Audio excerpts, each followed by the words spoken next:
The sun was already melting behind the cornfields when I heard the knock. 3 quick taps, arrogant, impatient.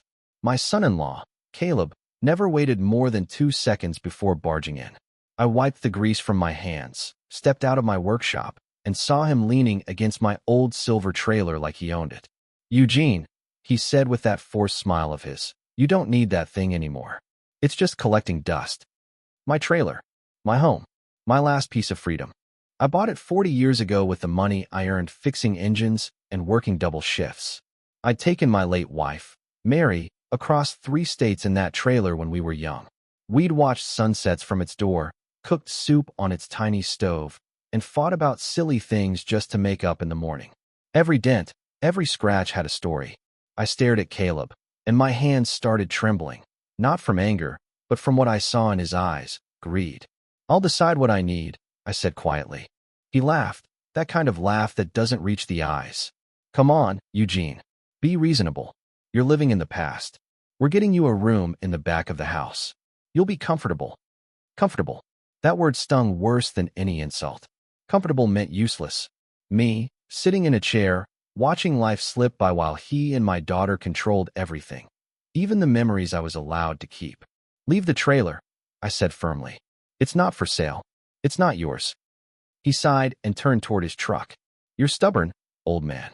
Fine. But don't blame me when something happens to it."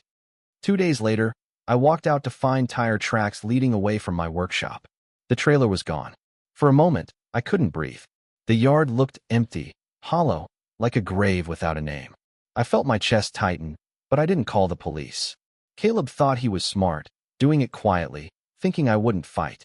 But he didn't know me, not really. He never knew what I kept inside that glove compartment. I spent the evening sitting on an old chair, the one Mary used to sand by hand. The crickets sang, and the world felt too big without her. I whispered into the dark, "You'd laugh at me, wouldn't you, Mary? Getting tricked by a fool like him." But I wasn't done yet. You see, before Caleb took my trailer, I'd left something inside, not by accident. A set of photographs, a small cassette tape, and one envelope sealed with Mary's handwriting. That envelope carried the truth about how Caleb had been siphoning money from my daughter's account, using my name, forging my signature. The day I found out, I didn't confront him. I just watched. I waited. I planned. Now, I just had to wait for him to open that glove compartment. Because when he did, everything, and I mean everything, would change. The next morning came heavy and slow. The kind of morning where the air feels too still, like the world's holding its breath before something breaks. I sat at my kitchen table, staring at my black coffee until it went cold. The trailer was gone, but in my mind, I could still see it parked by the oak tree, its silver skin dull but proud, like me. I tried not to imagine Caleb's face when he found what I left, but curiosity burned like a slow fire in my chest. By noon, I got my answer. A black SUV pulled into the yard, kicking up dust like a storm. Caleb stepped out first, his face pale, his usual arrogance stripped away. My daughter, Laura, followed behind, her eyes darting between us. "Eugene," Caleb said through clenched teeth, "what the hell did you put in that trailer?" I didn't move. I let the silence stretch until he shifted on his feet. "Why don't you tell me what you found?" He threw a crumpled envelope onto the table. It was torn open, the papers inside scattered and dirty from his hands. "You think this is funny? You planted fake bank statements? You're trying to ruin me." Laura's eyes widened. "Bank statements?" she whispered. I looked at her, and for the first time in years, I saw the little girl who used to run around the yard, her hands covered in paint, laughing at my bad jokes. "They're not fake, sweetheart," I said quietly. "They're the truth." Caleb slammed his palm on the table, making the cup jump. "You're lying," he shouted. "You forged those papers." I leaned forward, my voice low but steady. "You forged my signature to take money from your wife's account. I have every receipt, every timestamp, and a recorded call from your so-called business partner. The tape was in the trailer too." Laura turned to him slowly. "Is that true?" He hesitated, just a heartbeat too long. That was all it took. Tears welled in her eyes. "You told me we were saving for our own place. You said we were helping Dad because he couldn't manage his pension." Caleb's jaw tightened. "He's manipulating you," he hissed. "He's jealous." "Jealous?" I interrupted. "Of what?" Watching you leech off my daughter while you drive my trailer away like a trophy? For a moment, the only sound in the room was the creak of the old clock above the fridge. Caleb stepped closer, his face red, fists clenched. You think you're clever, old man? You think you can embarrass me and get away with it? I smiled faintly. I don't need to embarrass you. You already did that yourself. Laura picked up the torn envelope, her fingers trembling. Get out, Caleb, she said softly. He blinked. What? Get out, she repeated, stronger this time. And don't come back. He stood frozen, as if he couldn't believe what he was hearing. Then he laughed, a bitter, broken sound. You'll regret this, he spat. Both of you. When his SUV roared down the driveway, the dust hung in the air like smoke after a fire. Laura sank into a chair. Dad? She whispered. Why didn't you tell me sooner? I reached across the table, resting my hand on hers. Because sometimes, the truth doesn't need to be shouted, I said. It just needs to wait for the right moment. She nodded, tears streaming down her face. What's going to happen now? I looked out the window, watching the dust settle where the trailer once stood. Now, I said quietly, now he knows what he took from me wasn't just metal and wheels. It was his last chance to hide. That night, the rain came, soft at first, then heavier, drumming on the tin roof like it was keeping time with my thoughts. I sat by the window, the faint reflection of lightning flashing across the glass. The yard was empty without my trailer, but something in me felt lighter. Maybe because the truth had finally crawled out from under years of silence. Laura had gone to stay with her friend for the night. She said she needed space to think. I didn't blame her. The world she thought she knew had just cracked open, and sometimes you need quiet to hear the pieces fall. But I knew Caleb wasn't the kind of man to just walk away. He was a snake. Not the kind that strikes fast, but the kind that waits for you to step close enough. At midnight, I heard a noise outside. Tires rolling slow on gravel. I didn't move right away, just sat and listened. Then came the slam of a car door, heavy footsteps, and the sound of someone trying to be careful, but not careful enough. I stood up, grabbed the flashlight from the counter, and stepped outside. The air smelled of wet earth and burnt rubber. Caleb, I called into the dark. You can stop pretending. For a moment, nothing, just rain whispering through the trees. Then, a voice. You think you can humiliate me and sleep easy, old man? I turned the light toward the barn. He stood there, soaked to the bone, his eyes wild. In his hand, he held a crowbar. Go home, Caleb, I said calmly. You've done enough damage. You ruined me, he shouted, stepping closer. You think Laura's gonna forgive you for tearing us apart? She'll forgive me, I said softly. But she'll never forgive you. He raised the crowbar like he meant to scare me, but I didn't flinch. I'd faced worse than him. Men twice his size, problems twice as cruel. What he didn't know was that I'd already made sure this would be his last outburst. Before you do something stupid, I said, you might want to check your phone. He blinked, confused. What? Your phone? I repeated. Go on. Look at your messages. He hesitated, then pulled it from his pocket. Even from where I stood, I could see the glow of the screen reflect in his wet face. His thumb scrolled once, then stopped. I'd sent him a link an hour earlier, a timed upload from an anonymous account. It was the audio file from that cassette tape, along with screenshots of the forged transfers. The message was simple. If anything happens to Eugene or Laura, this goes to the police and the bank tomorrow morning. He stared at me, breathing hard. You recorded me? I nodded. You recorded yourself, Caleb. I just kept a copy. The crowbar slipped from his fingers and hit the mud with a dull thud. For a moment, he looked smaller, like a boy caught stealing from his father's wallet. I just wanted a better life, he muttered. You had everything. I had nothing. I shook my head. You had my daughter's trust. That's more than most men ever get. And you threw it away. He turned and walked back toward his SUV, shoulders slumped. When the headlights disappeared down the road, I felt the tension drain out of me. Inside, I sat back in my chair, poured a glass of water, and let the rain drown out the silence. I wasn't proud of what I did, but sometimes justice doesn't come from the law. It comes from patience. I whispered, almost to myself, you were right, Mary. The truth always finds its way home. Then I smiled, because I knew Caleb's troubles were just beginning. 2 days passed before the storm truly broke. I was sitting on the porch, sipping my morning coffee, when I heard the first whispers through the small-town grapevine, the kind that travels faster than the wind. Caleb's construction company had been flagged for financial irregularities. The local paper ran a small article at first, but by the afternoon, the online headlines were impossible to miss. Local contractor under investigation for embezzlement and forgery. I didn't smile. Not even a flicker. Revenge, when done right, doesn't taste sweet. It just feels quiet, clean, necessary. Laura came by later that day. She looked tired, but her eyes were clearer than before. "Dad," she said softly, "did you have something to do with this?" I met her gaze and took a slow sip of coffee. You know, sometimes when you plant bad seeds, you shouldn't be surprised when weeds grow. She sighed but didn't press me. They froze his accounts. His partners are furious. He says someone set him up. Maybe he set himself up, I said. Her lips trembled. I don't know whether to thank you or be angry. Then do both, I told her. Because what I did wasn't for me. It was for you. She sat beside me, silent for a long time. The sun was dipping low, painting the fields in gold and rust. Mom would have told you not to do it, she whispered finally. I nodded. Yeah, she believed in forgiveness. I used to believe in it too, until I saw what he was turning you into. That hit her. I could see it. The way she clenched her hands, the way her eyes softened but didn't break. I let him control everything, she said. He made me feel small, like I couldn't make a decision without him. You're stronger than you think, I said quietly. You just forgot for a while. She leaned her head on my shoulder, and for the first time in years, it felt like family again. Just her and me, the way it used to be before greed and pride took up space at our table. But I knew peace never lasts long when you've shamed a man like Caleb.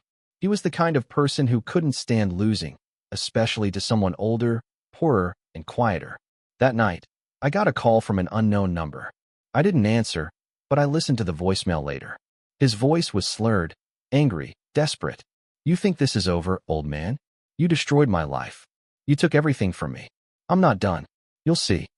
I replayed it twice, just to be sure I wasn't imagining the fear beneath his rage. Then I saved the message. The next morning, a black car started showing up across the street from my workshop. Always different drivers, but the same kind of car, tinted windows, engine running. I knew he was trying to scare me. But what Caleb didn't know was that I'd already taken my final step before any of this began. A week before he stole the trailer, I'd updated the ownership documents. The trailer wasn't in my name anymore. It was registered under Laura's, and I'd left a note in the county office reporting it stolen, with his signature on the sale form. So when he drove off that night, thinking he was taking something from me, he'd actually taken something from her. Now that the investigation was public, that little detail was going to make his legal mess explode. Justice wasn't fast. It was patient, like me. As I watched the rain roll off the workshop roof again that night, I whispered to the quiet, "Let him chase shadows. I've already won." But even as I said it, a part of me knew this wasn't the end. Caleb wasn't the kind of man who disappeared quietly, and I wasn't done teaching him the cost of arrogance. The morning he came back, the world felt strangely calm. Too calm, like the hush before thunder. A pale mist rolled across the fields, and even the birds were quiet. I knew before I saw his car that it would be him. Trouble has a sound. It hums in your bones before it shows its face. When the dark sedan pulled into my driveway, my stomach tightened. Caleb stepped out, wearing the same arrogance, but now it hung on him like a cheap suit. His eyes were hollow, sleepless. The clean-shaven businessman was gone. What stood before me was a man unraveling. "Eugene," he said, forcing a smile that never reached his eyes. "We need to talk." "I don't think we do," I said, wiping my hands on a rag. "You already said enough on the phone." He winced. "You heard that, huh?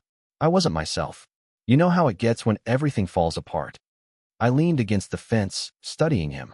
"Everything didn't fall apart, Caleb. You knocked it down yourself."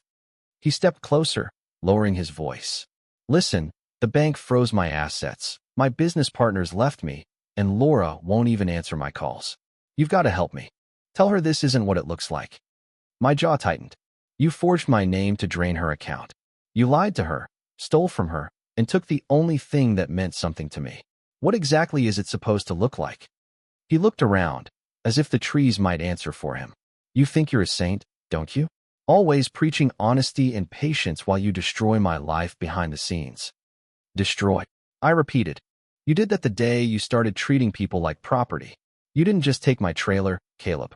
You took trust, and that's something you can't steal back. He took another step, his voice trembling now, not from rage, but from fear. They're going to arrest me, Eugene. I could lose everything. My license, my reputation.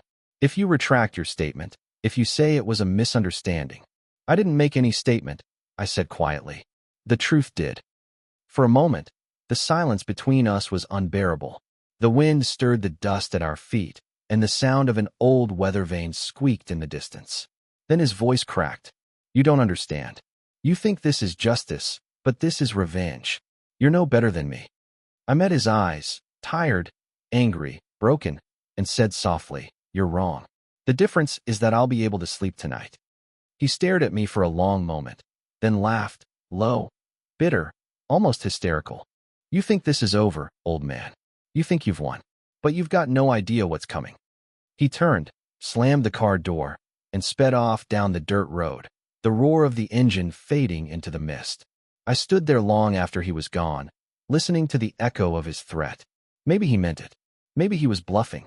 Either way, I knew men like him never vanished quietly. That night, I checked the locks twice, then sat by the window with the old shotgun Mary's father had left me. I hadn't touched it in years, not since the day she passed. The steel felt cold, foreign. I wasn't planning to use it, unless I had to. But I wasn't afraid. Fear leaves you once you've lost enough. Before I went to bed, I walked out to the workshop. The rain had stopped, and the moonlight poured through the broken clouds. On the wall hung an old photo of Mary and me beside the trailer, her smile bright, my hand around her shoulder. I traced her face with my thumb. You were right, love, I whispered. He was never after the trailer. He was after control. But he forgot. I've lived my whole life fixing broken things. And I just fixed this one my way. As I turned off the light, I didn't notice the shadow moving at the edge of the trees. Someone was out there, watching, waiting, and deep down, I knew this was far from over. I woke up to the sound of gravel shifting under tires. My heart didn't race. It just started beating slower, heavier, like it was conserving energy for whatever came next. The clock on the wall glowed 2:47 a.m. I reached for the shotgun leaning by the door and quietly loaded a single shell. Old habits, buried for years, came back with eerie calm. Outside, the fog clung to the ground like spilled milk, thick and low. The moon had ducked behind the clouds, leaving the yard in that gray half-light where everything looks like a ghost. Then I saw him. Caleb. He was crouched near my barn, his flashlight cutting across the wood panels. His truck sat at the end of the drive with its engine still running, exhaust curling through the mist. He wasn't stealing this time. He was looking for something, or someone. Caleb, I shouted, stepping off the porch. He froze. The flashlight beam swung toward me, blinding for a second. Then it dropped, trembling in his hand. You set me up, he shouted. You ruined my life for good. You did that yourself, I said, walking closer, keeping my distance but letting him see the shotgun. I told you to walk away. I've got nothing left to lose, he screamed, voice cracking. Laura won't talk to me. The cops won't believe me, and the bank took my damn house. You took enough from us, I said evenly. Now leave before you make things worse. He laughed, a desperate, hollow sound. Worse? You think this isn't already the bottom? And then he reached into his jacket. For a moment, everything slowed, the fog swirling, the faint hum of the truck, my pulse in my ears. I lifted the shotgun halfway, but before I could even breathe, something metallic clattered to the ground. Not a gun, a flask. He picked it up and hurled it at the barn door. It hit with a dull clang and rolled away. Go home, Caleb, I said quietly. He turned toward me, rain beginning to fall again, mixing with the sweat on his face. You wanted to destroy me, Eugene? Congratulations. You did. You took everything. My job, my wife, my name. What's left for me? I looked at him for a long moment. He wasn't dangerous anymore. Just empty. What's left, I said, is a choice. To stop digging. He stared at me, eyes glassy. For a heartbeat, I thought he might lunge, but instead, he dropped to his knees, hands over his face, and sobbed into the mud. It was a sound I'll never forget. Not rage, not guilt, just a man realizing too late that the world doesn't forgive arrogance. I set the gun down and stepped closer. Get up, Caleb, I said softly. Go turn yourself in. There's still a way out that doesn't end in the dirt. He shook his head. You think redemption's for people like me? No, I said, but maybe forgiveness is. And that's not mine to give, it's Laura's. For a long moment, he didn't move. Then he staggered to his feet, silent, eyes hollow but calmer somehow. He walked back to his truck, started the engine, and disappeared into the fog. I stood there until the sound faded completely. Then I picked up the flask he'd thrown, dinted, old, engraved with the initials M.E. Mary's gift to me 40 years ago. I hadn't seen it in decades. He must have found it in the trailer. He left it behind. When I went back inside, I placed it on the shelf above the fireplace and whispered, "You can rest now, Mary. The storm's passing." But I couldn't shake the feeling that this wasn't over, that something darker was still waiting on the horizon. Caleb was broken, yes. But desperate men don't disappear. They circle back, like storms that never quite die. And I had a feeling I'd be seeing him again, sooner than I'd hoped. For the first time in months, the sun rose warm over the fields. The fog had lifted, leaving the air clean and sharp, the kind of morning that almost tricks you into believing everything's fine. Laura came over early, holding 2 cups of coffee. She'd been doing that lately. No words at first, just quiet company. We sat on the porch, watching the light crawl across the yard. I heard from the police, she said finally, her voice barely above a whisper. Caleb turned himself in. I didn't answer right away. My hand stayed wrapped around the mug, the steam rising between my fingers. What did he say? He admitted to everything, she said. The forgery, the money, even the threats. Said he didn't know why he did it. I nodded slowly. That's the first honest thing he's said in years. She looked at me, tired, older than she should have been. They'll probably give him time, she said. Maybe a couple of years. Maybe more. I shrugged. Maybe that's what he needs, time to sit with himself. Laura sighed. I hate that it came to this, Dad. I really do. I know. I just wish, she paused, staring at the horizon. I wish Mom could see us now. You and me, talking again. I smiled softly. She'd probably scold me for how I handled things. She'd scold you, Laura said, smiling faintly. But she'd still bake you a pie afterward. We both laughed, quiet, broken laughter, but it felt like something healing. For the next few weeks, peace became a habit again. I fixed things around the workshop, Laura started volunteering at the town library, and the old trailer, now parked back in the yard where it belonged, seemed to glow in the sunlight. But peace, I've learned, is fragile. It never stays long when built on the ruins of someone else's pride. It was a Thursday evening when the call came. The sheriff's voice was calm, too calm. Eugene, he said, we had an incident at the county hospital. My grip tightened on the phone. What kind of incident? Caleb, he said quietly. He escaped custody this morning. The world tilted for a moment. I had to sit down. Escaped. They think he took a guard's car. He was injured, not dangerous. Not dangerous? I interrupted.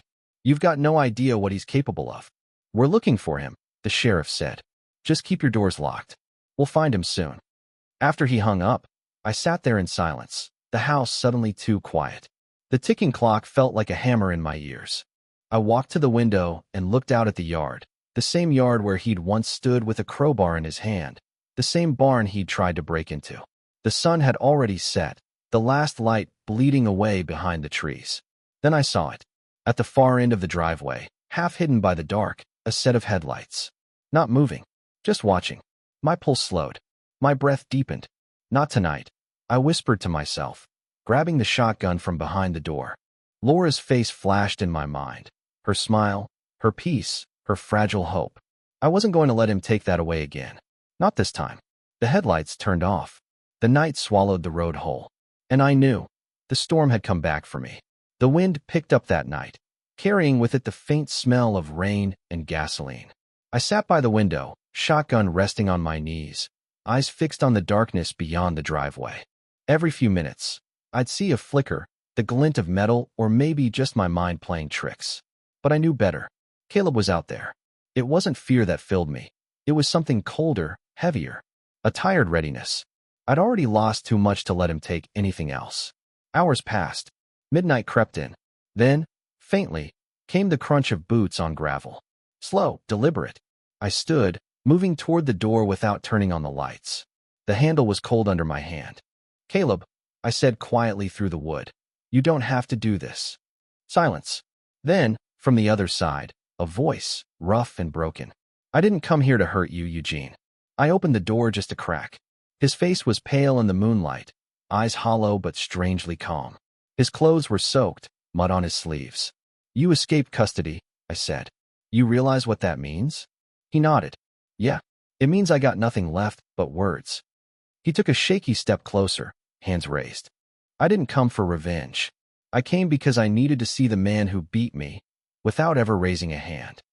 I said nothing, just watched him. He looked around the yard, at the trailer sitting where it always had, the one he'd stolen months ago. "I used to think power was about owning things. Cars, money, people. But you," he shook his head, "you took everything from me, and somehow you're still standing. Still whole." I could hear the pain in his voice, the kind that only comes when a man's pride dies slow. "I don't hate you anymore," he said, "but I can't live with what I did. Not after seeing what I turned Laura into." My heart tightened. "Then make it right," I said. "Turn yourself in again. Tell them the truth." He smiled weakly. "You still don't get it. Some things you can't undo." He reached into his coat pocket, and instinctively, I lifted the shotgun, but he just pulled out a folded letter, sealed in a plastic sleeve. He set it down on the porch step. "For Laura," he said softly. "Tell her I'm sorry." "Caleb," I began, but before I could finish, he turned and started walking toward the fields behind the barn. The fog swallowed him almost instantly. "Caleb," I shouted, stepping off the porch. No answer, only the wind. I searched for him until dawn, flashlight in hand, calling his name across the corn rows, my voice echoing back at me like a ghost. But he was gone. The police found his body 3 miles down by the river the next morning. They said he must have slipped on the rocks trying to cross. Maybe he did. Or maybe he just let the water take him. When Laura came over later that day, I gave her the letter. She read it once, silently, tears streaming down her face. Then she folded it carefully and placed it in her coat pocket. "What did he say?" I asked. She shook her head. "It doesn't matter. What's done is done." We stood there for a long time, the trailer gleaming faintly in the morning sun. For the first time, it didn't feel like a burden of the past. It felt like a monument to survival, to truth, to all the things we'd lost and still managed to keep. Laura turned to me and smiled faintly. "You can finally rest now, Dad." I looked toward the fields where the fog was lifting, the world new again, fragile but clean. "Yeah," I said quietly. "Maybe I can." 3 months passed. Long enough for the leaves to change, for the fields to turn gold again, and for silence to become something I could live with. The police called it an accident. The town called it tragic. I didn't call it anything.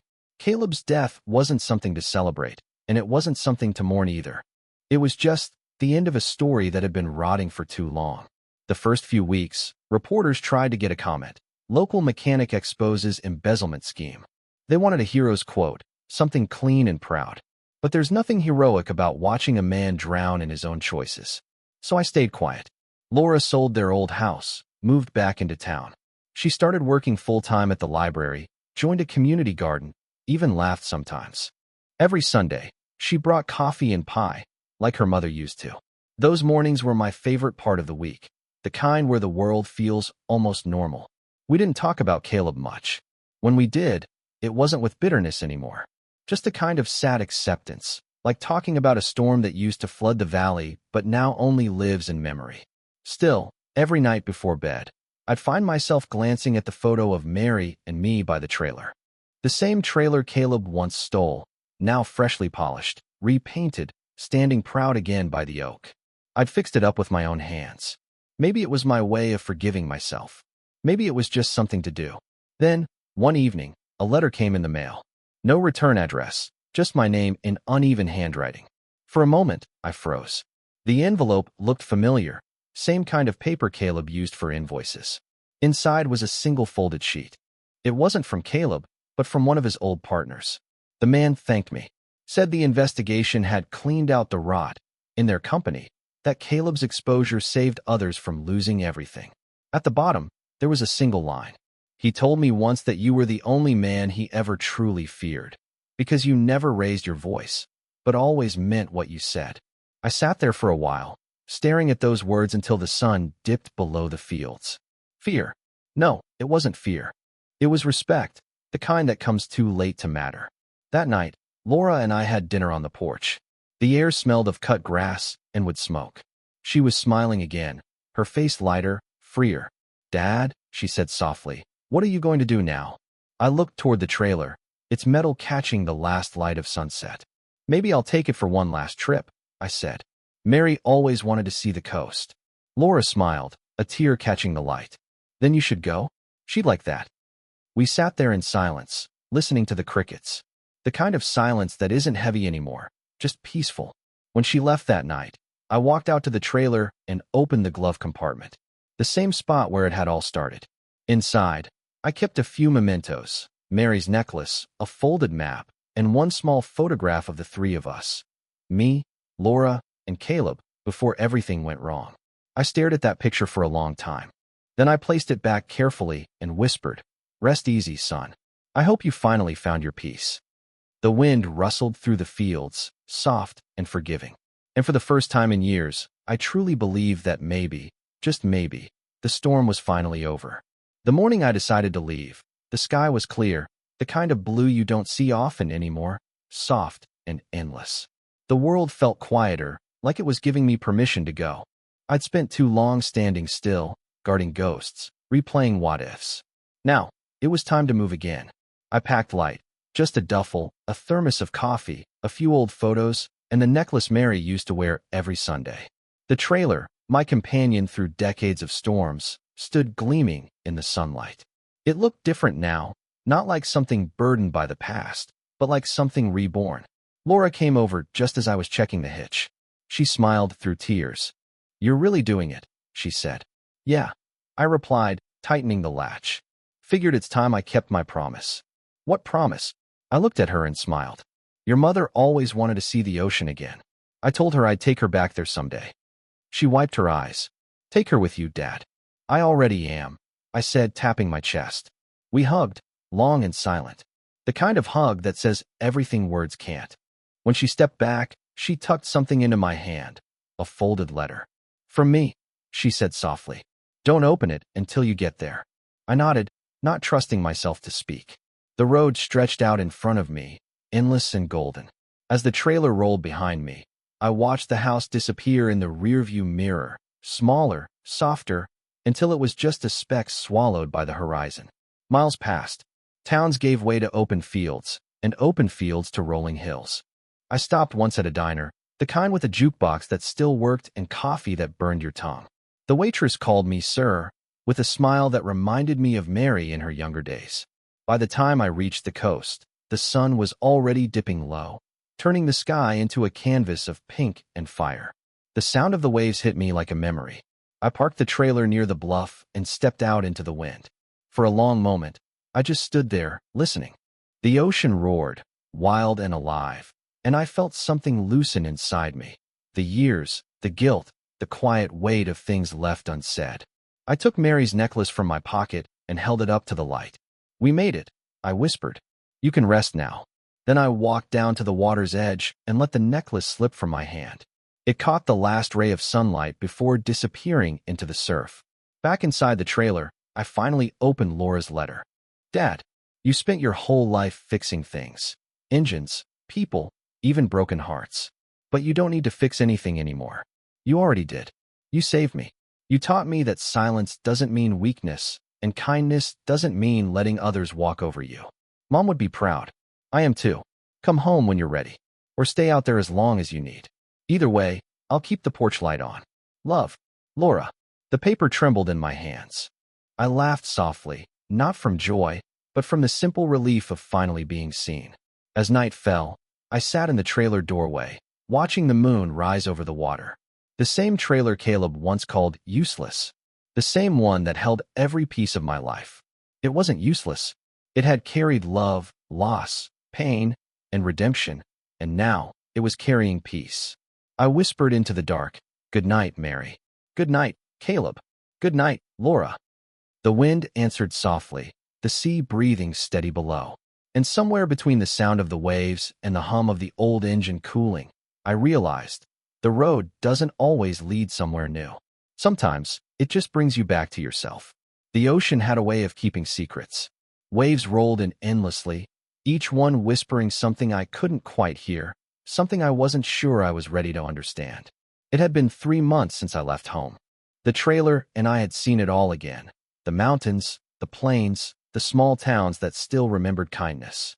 I slept by lakes, fixed a stranger's flat tire in Wyoming, shared coffee with a drifter in Oregon who said I looked like his father. Every mile smoothed out another piece of the weight I'd carried for years. But peace, as I'd learned, always comes with a shadow. One morning, parked near a coastal cliff, I found an envelope slipped under my trailer door. No name, no return address. Just salt stains and damp corners. Inside was a small photo, old, faded, like it had been handled too many times. It showed 3 people, me, Mary, and Caleb. It must have been taken years ago at Laura's 8th birthday. Caleb had that same proud smile, Mary's hand on his shoulder. On the back, in smudged handwriting, were the words, "He wasn't all bad, Eugene. You both just forgot who you were fighting for." No signature, but I knew who it was from. Laura. That night, I couldn't sleep. The sound of the waves grew louder. The trailer walls creaked like they were breathing with me. I sat at the tiny table, pulled out a notebook, and started writing. Dear Caleb, I don't know if this letter will ever reach where you are. Maybe it's not meant to. Maybe I'm the one who needs to hear it. You were wrong. But so was I. I thought staying silent was the best way to protect my daughter. I thought letting you hang yourself with your own lies was justice. Maybe it was. But it was also cowardice dressed as patience. The truth is, I stopped believing in redemption the day Mary died. You reminded me what it looks like when a man runs from his guilt, because I was doing the same thing in my own way. I see it now, too late to matter. When you took that trailer, you didn't steal my property. You forced me to open the glove compartment of my own soul. You made me face everything I'd locked away, anger, grief, pride. And somehow, through all the pain, I learned something I'd forgotten. Revenge doesn't end when your enemy falls. It ends when you stop needing him to. I hope you found your peace, wherever you are. And if you're still wandering, lost between this world and whatever comes next, know this. I forgave you. Not because you earned it, but because I needed to. Eugene. I stared at the letter for a long time. The ink had bled slightly where a drop of seawater, or maybe a tear, had fallen.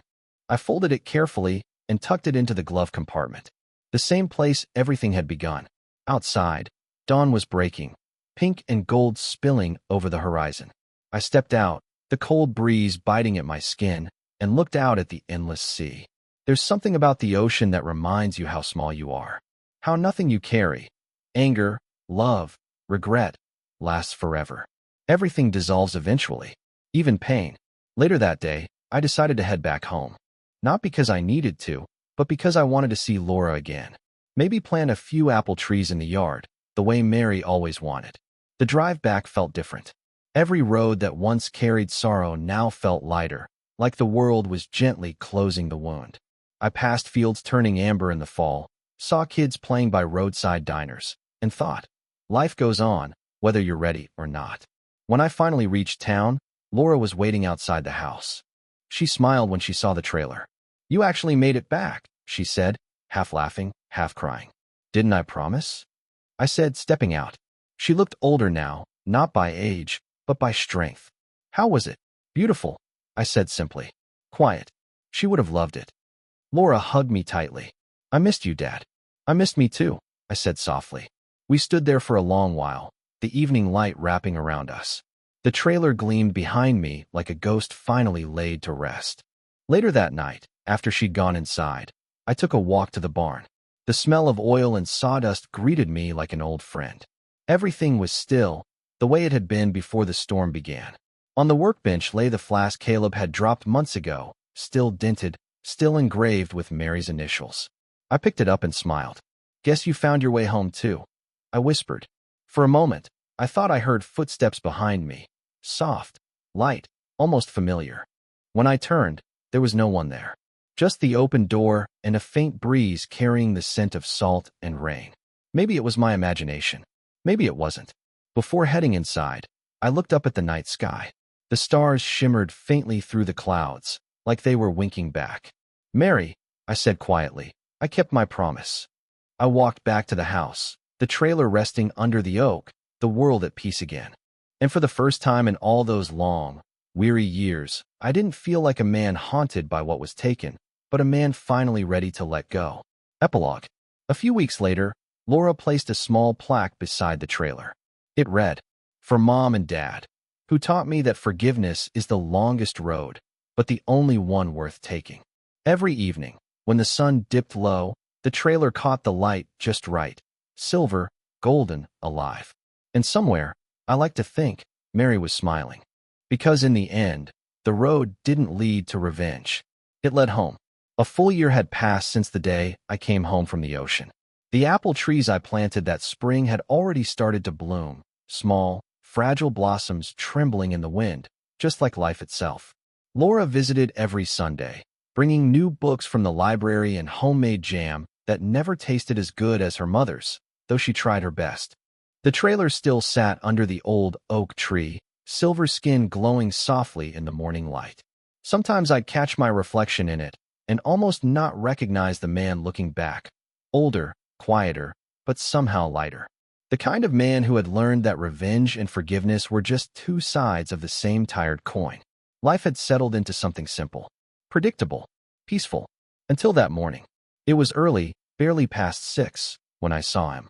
A man walking along the highway that cut through town, hunched under a tattered coat. He was dragging a small duffel behind him, limping slightly.